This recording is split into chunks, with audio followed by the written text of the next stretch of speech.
नमस्कार दोस्तों, मैं हूं राजेश पिपलोदिया और आप इस वक्त देख रहे हैं दोपहर न्यूज का खास कार्यक्रम हमारे मेहमान। तो आज के हमारे मेहमान हैं सिर्फ इस भारतवर्ष के नहीं बल्कि विदेशों में भी एक जानी पहचानी हस्ती है ईना जी। ईना जी मूल रूप से गुजरात की रहने वाली है और वर्तमान में पिछले कुछ सालों से आप दुबई में कारोबार कर रहे हैं और दुबई में आयोजित मिसेस इंडिया कंपटीशन में आप विजेता रही हैं। आगे आप और भी बहुत सारी ऐसे इनकी हॉबियां हैं, बहुत सारे इनके शौक हैं और भी इनके कुछ मकसद हैं जो अपने समाज के प्रति इनके कुछ दायित्व हैं और एक बड़ा इवेंट लेके, एक बड़ा अभियान लेकर ये सबके सामने आए हैं। और क्या इनके विचार हैं हम इसे जानना चाहते हैं। ईना जी, सबसे पहले तो आपका दोपहर न्यूज में स्वागत है और हम चाहेंगे कि आप हमारे दर्शकों को थोड़ा सा अपने विषय में कुछ बताएं ताकि आपका परिचय दर्शकों तक भी पहुंचे। Thank you so much. First of all आपका बहुत बहुत शुक्रिया, राजेश जी का शुक्रिया जिन्होंने मुझे यहाँ पे आमंत्रित किया एंड दोपहर न्यूज़ का शुक्रिया। मैं ईना खिराजानी गुजरात से हूँ बट 25 साल से दुबई में रहती हूँ और बहुत छोटी उम्र से मैंने काम शुरू किया था और मैं आज यहाँ पे एक संदेश लेके आई हूँ कि कभी भी कोई भी एज बैरियर नहीं हो सकती है। कोई भी एज में आप अगर इंटेंशन सही है तो आप कुछ भी कर सकते हैं। जी यही। चूंकि ईना जी, मेरा क्वेश्चन है सबसे पहला कि आप भारतीय मूल की महिला हैं और चूंकि हमारे साथ कई प्रकार की मर्यादाएं बहुत जुड़ी रहती हैं और मर्यादाएं हमें एक सीमा में तो बांध देती है। कई लोग उसे जंजीर के रूप में भी देखते हैं और कई लोग उसे एक उसके रूप में भी देखते हैं कि आपके लिए एक प्रेरणा भी बनती है, परिवार और समाज कई प्रकार। तो चूंकि जैसे आप मिस वर्ल्ड एक कंपटीशन होती है उसमें तो युवतियां भाग लेती है, पर चूंकि मिसेस इंडिया आप बनी है और चूंकि अब शादीशुदा हैं, कई प्रकार के वैसे ही दायित्व होते हैं, तो कैसे किया आपने सब, आपको इस सब की प्रेरणा कैसे मिली? जी बस यही संदेश लेके मैं आई हूँ। जैसे मैंने आपको बताया कि कोई भी एज सीमित नहीं होती है। आप कोई भी एज में अगर आपके इरादे अच्छे हैं, आपके इंटेंशन लाइफ में कुछ करना है, कुछ अच्छी चीज़ के लिए आप अगर घर से, देश से या कहीं से भी निकले हैं तो आपका रास्ता हमेशा खुलता रहेगा। आप एक बार फेल हो सकते हैं, दूसरी बार हो सकते हैं, बट अगर आपका जो इंटेंशन है, स्ट्रॉन्ग है, पावरफुल है और सही है तो आप हमेशा आपको उसमें विजयी ज़रूर मिलेगा। जब मैं बेटी थी तो मेरे फादर ने, मेरे मदर ने मुझे बहुत ज़्यादा सपोर्ट किया कि जा बेटी, पूरा आसमान, पूरा दुनिया तेरी है, तुझे तेरी जो इच्छा है तो वहाँ पे विजय तुझे मिले। उसके बाद जब मेरी शादी हुई तो मेरे हस्बैंड, मेरे बच्चे एंड मेरे सब आज की डेट में भी जो मेरे स्कूल फ्रेंड्स हैं, they are being most supportive persons in my life. तो मैं इनफैक्ट आप सबको, घर के हर फादर को, हर ब्रदर को एंड हर हस्बैंड को ये रिक्वेस्ट करना चाहूँगी, अगर आपके घर की कोई बेटी, कोई वाइफ या कोई मदर कुछ लाइफ में अच्छे इंटेंशन के साथ कुछ करना चाहती है, प्लीज़ उनको सपोर्ट कीजिए और उनको आगे बढ़ने में मदद कीजिए। ईना जी, इतनी बड़ी सफलता आपको मिली, स्वाभाविक है कि जब आप आखिरी स्टेज तक वहाँ पे उस कंपटीशन में पहुँचे थे मिसेस इंडिया में, तो कई प्रकार की चुनौतियों का सामना करना पड़ा था। जैसे ही जब आप सफलता का ताज आपके सिर पर हुआ, उस समय आपने कैसा महसूस किया और इसकी प्रेरणा आप किसे देना चाहते हैं कि किसकी प्रेरणा से आपने इतना सब कुछ किया है? हमेशा प्रेरणा मुझे अपने आप से मिली है। हमेशा मेरे जो फेलियर्स रहे हैं या मेरे जो सक्सेसेस रहे हैं, तो हमेशा जहाँ पे मैं फेल हुई हूँ मैंने सोचा है कि कहाँ पे मैं गलत हुई, कहाँ पे मुझे अपने आप को और करेक्ट करना है, वो हिसाब से मैं आगे बढ़ती गई। और जब मुझे सक्सेस मिली तो अब मुझे नेक्स्ट क्या, अगर मुझे सक्सेस मिली सपोज़ A, तो मैं B तक कैसे पहुँचूँ, C तक कैसे पहुँचूँ। तो मैं हमेशा मेरी ही फेलियर एंड सक्सेस से इंस्पायर होती गई हूँ मैं हमेशा।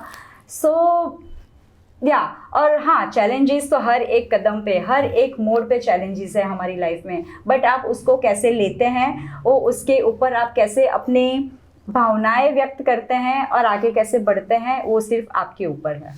आप विशेषकर युवतियों को और विशेषकर ऐसी महिलाएं जो गृहिणियां हैं और जीवन में कुछ कर नहीं पाई है, लेकिन अगर वे भी करना तो चाहती हैं, तो उनके लिए आपका क्या संदेश है? किस प्रकार से वे अपना अभियान चला सकती हैं, किस प्रकार से वे सफलता की सीढ़ियां चल सकती हैं?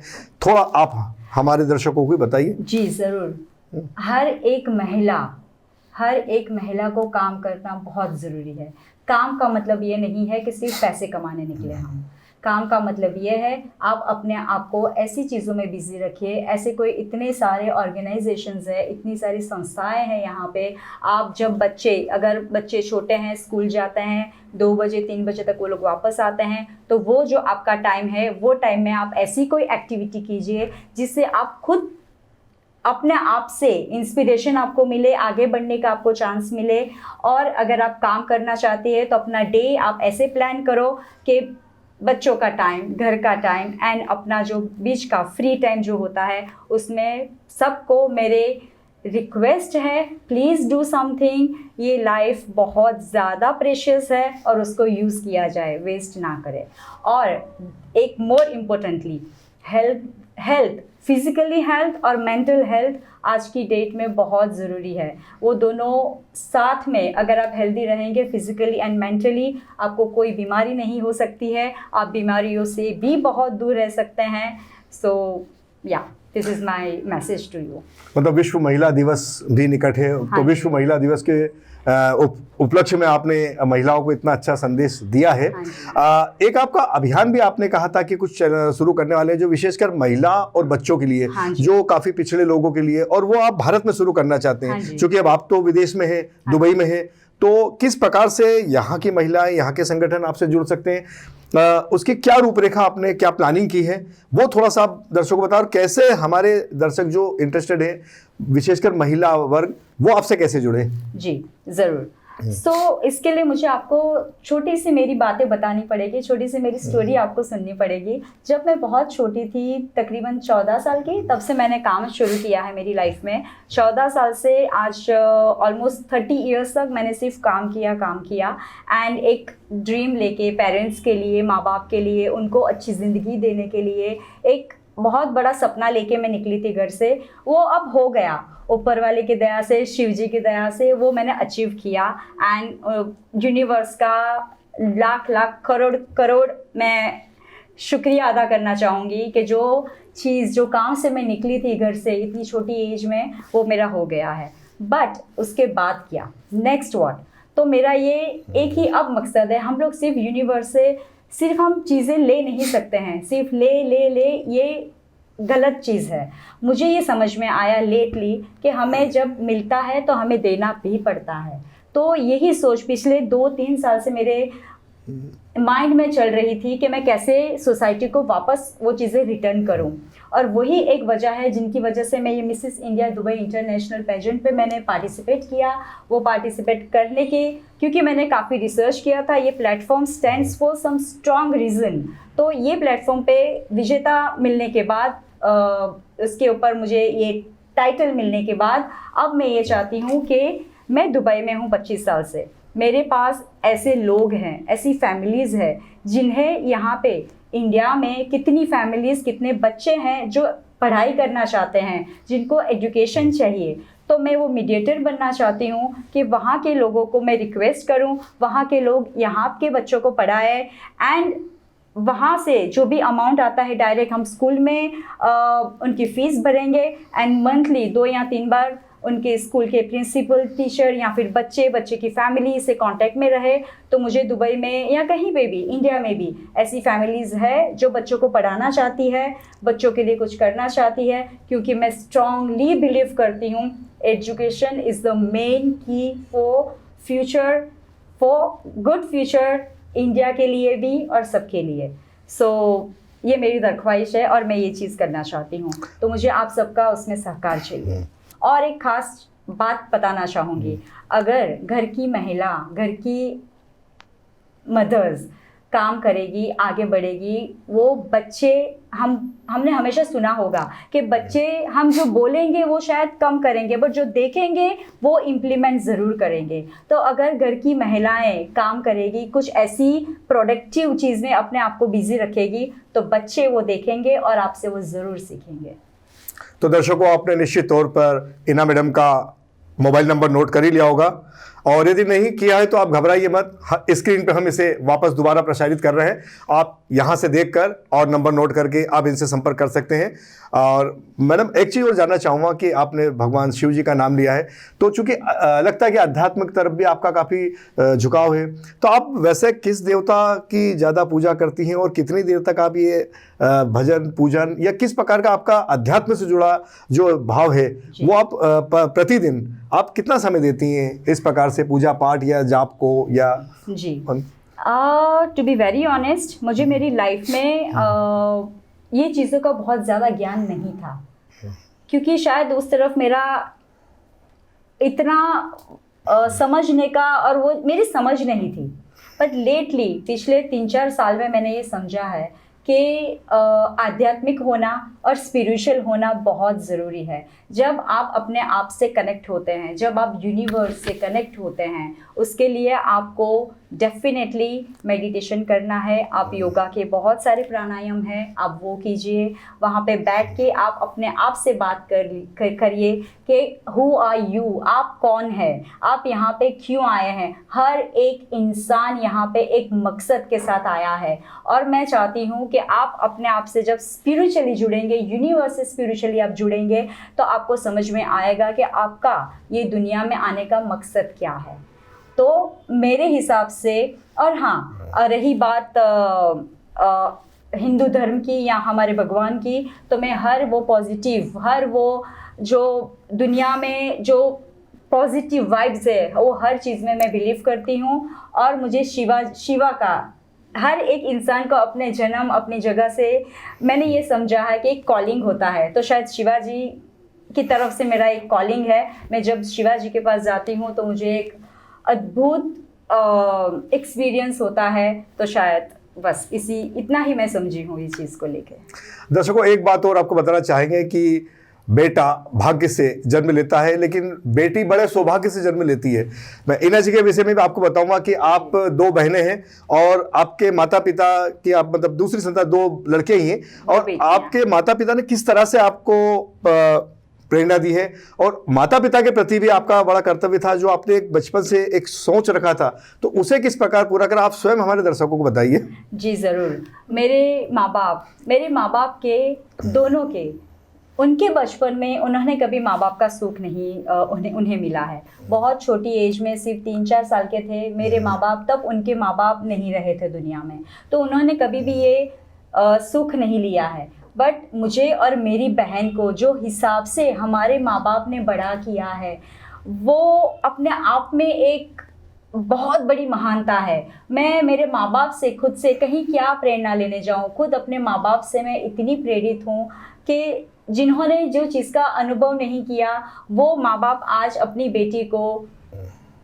इतना प्रेरित करते हैं कि लाइफ में वो कुछ भी करे, पूरी दुनिया में कहीं पे कुछ भी करे, उनके आशीर्वाद हमेशा साथ में रहते हैं। मैं और मेरी बहन हमेशा, मेरे पापा हमेशा बोलते थे, बेटा खुला आसमान तेरा है, उड़ ले बेटा। कभी भी मेरे फादर ने या मेरी मदर हमेशा मुझे कहती है, बेटा आगे बढ़ना है, आगे बढ़ना है। बट एक उनका जो मैसेज है वो मैं आप सबको भी देना चाहूँगी, कंपटीशन में नहीं उतरो।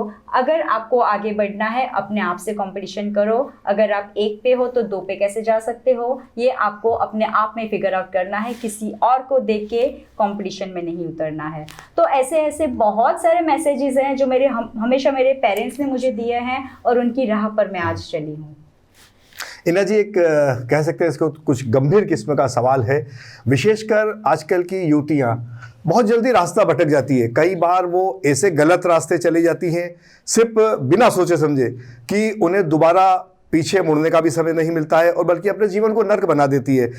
ज़्यादा विस्तृत रूप से जाने की ज़रूरत नहीं है, पर आप हमारा इशारा समझ गए होंगे, दर्शक भी समझ गए, आप भी सर। तो ऐसे भटकी हुई युवतियाँ के लिए आपका क्या प्रेरणा है आपकी, मतलब क्या संदेश है आपका विशेषकर? जी, हर एक इंसान की लाइफ में एक ऐसा मोड़ आता है जो राइट या लेफ्ट जाना है। हमें वो मोड़ पे खड़े रह के सोचना है, समझना है कि अगर मैंने जो राइट वाला रास्ता है, जो इंटेंशन सही वाला रास्ता है, वो आपको कहाँ तक लेके जाएगा, और अगर कोई गलत रास्ता है, हमें भगवान ने, ऊपर वाले ने इतना स्ट्रॉन्ग एक पावर दिया है, उसको बोलते हैं इंट्यूशन पावर।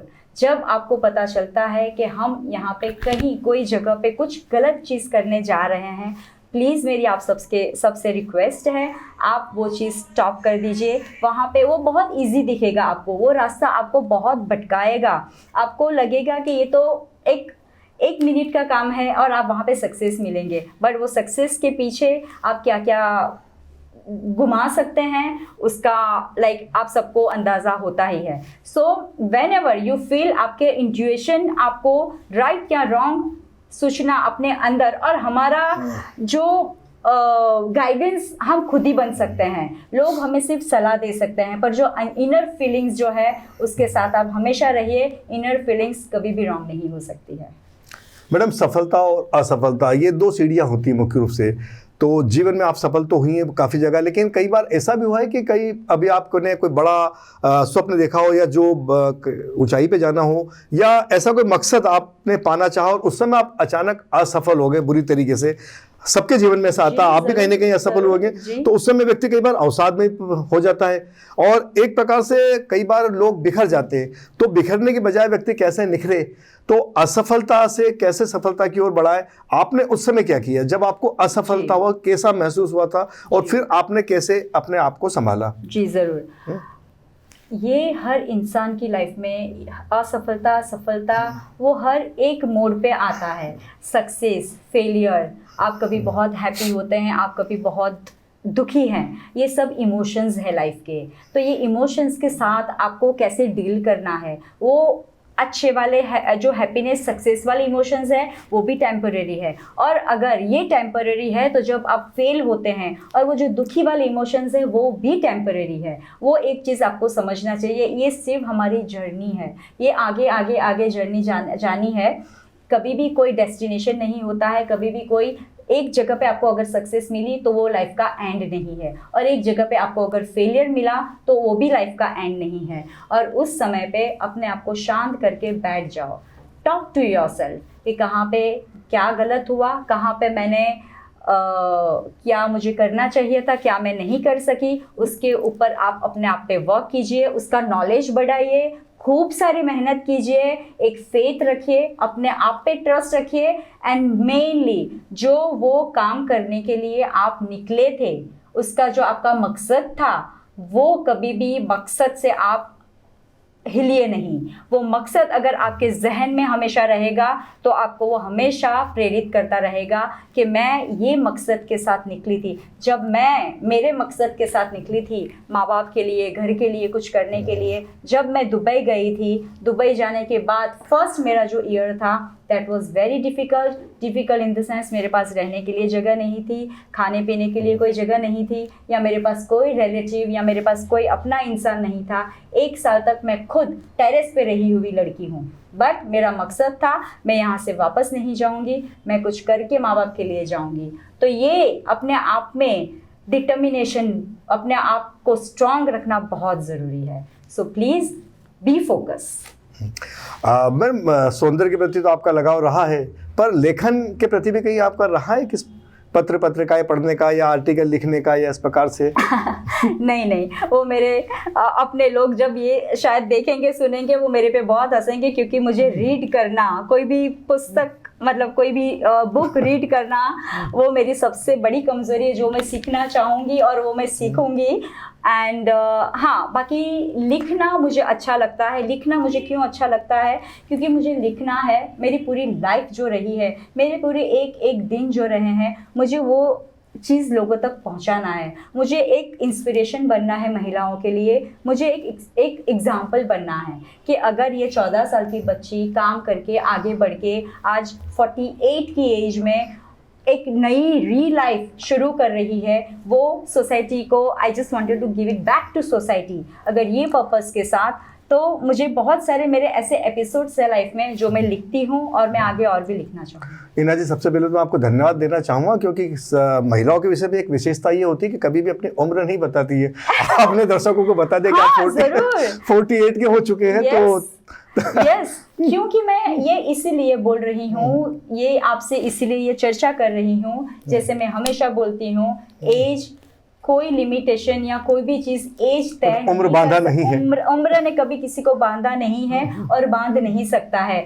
अगर मैं 47-40 एज की लाइफ में कुछ वर्क करना चाहती हूँ, कुछ अलग तरीके से लाइफ में वापस से कुछ ऐसे प्रोजेक्ट्स लेके आई हूँ मैं, और मेरे अंदर आज भी इतना ही जुनून है जितना मेरा 14-15 साल की एज में था। तो प्लीज़ एज पे मत जाइए, हम सब मिलके, इनफैक्ट मुझे आप लोगों की सबकी ज़रूरत है। हम एक ग्रुप बना के, हम एक बड़ा सा एक ऑर्गेनाइजेशन बना के हम सब साथ में काम करेंगे, खूब मजा आएगा। भारत के सबसे स्वच्छ शहर इंदौर को आप किस रूप में देखते हैं, और आज इंदौर के एक इवेंट में भी आप भाग लेने आए हैं। और दर्शकों को मैं बताना चाहूंगा कि आप कई बड़े इवेंट में भी भाग ले चुके हैं। मध्य प्रदेश, हाँ, आनंदीबेन पटेल, उनके भी, इसके अलावा कई फिल्म स्टारों के भी इवेंट्स आपने किए हैं। तो इवेंट का ख्याल आपके मन में कैसे आया, उसमें आपने किस प्रकार से पार्टिसिपेट किया है? अब जैसे मैं वापस से कुछ नया लाइफ में करने के लिए निकली हूँ, और मैंने जैसे बताया कि मेरा ये प्लेटफॉर्म पे आने का पर्पज़ ही ये था कि मुझे कोई ऐसे लोग, ऐसी संस्था, ऐसे इवेंट्स के साथ में जुड़ूं जहाँ पे मैं खुल के बोल सकूं कि हमें हर घर का बच्चा पढ़ाई करना चाहिए, हर घर की महिला को काम करना चाहिए। ये दो चीज़ लेके मैं बाहर निकली हूँ। तो आप सबके पास पहुँचने के लिए मुझे ऐसे ऐसे इवेंट्स और ऐसे ऐसे प्रोजेक्ट की ज़रूरत है कि मैं सब हर घर में मैं पहुँच। मैं यहाँ पे एक चीज़ बोलना चाहूँगी, आपने मुझे इंदौर के लिए सवाल किया था। सो इंदौर ने मुझे वापस कैसे बुलाया है? अभी 15 दिन पहले मैं इंदौर आई थी ओमकालेश्वर एंड महाकाल जी के दर्शन करने के लिए। तो मैंने ये सुना हुआ था, इंदौर बीच में है, एक साइड पे महाकाल जी का मंदिर है, एक साइड पे ओमकारेश्वर का मंदिर है, और शायद दोनों भगवानों के बीच भक्त की नगरी है, क्योंकि माँ अहिल्या की नगरी इंदौर है हमारी। हाँ जी, तो शायद वही मेरे शिव जी के प्रति जो मेरी जितनी समझ है, शायद उन्होंने ही मुझे यहाँ पे बुलाया है इंदौर। धन्यवाद ईना जी, आपका तमाम दर्शकों की ओर से एक बार फिर स्वागत और अभिनंदन के साथ आपका आभार भी व्यक्त करते हैं कि आपने हमारे स्टूडियो में आकर इतना वक्त हमें दिया। और दर्शकों, हमारा यह कार्यक्रम आपको कैसा लगा, कृपया कमेंट बॉक्स में जाकर ज़रूर बताइए, और हमारे चैनल को लाइक और सब्सक्राइब ज़रूर कीजिए। हमारे चैनल से जुड़ने के लिए आप यूट्यूब पर टाइप कीजिए DOPHAR NEWS दोपहर न्यूज। तो आप हमारे चैनल से भी जुड़िए ताकि आपको और भी इस प्रकार से प्रोग्राम्स देखने को मिले, नई नई जानकारियां मिले। और हमारे स्टूडियो में आए दिन कोई ना कोई मेहमान आते हैं। आज मेहमान के रूप में ईना जी हमारे बीच पधारी है। हम पुनः एक नए मेहमान के साथ आपसे फिर रूबरू होंगे। नमस्कार।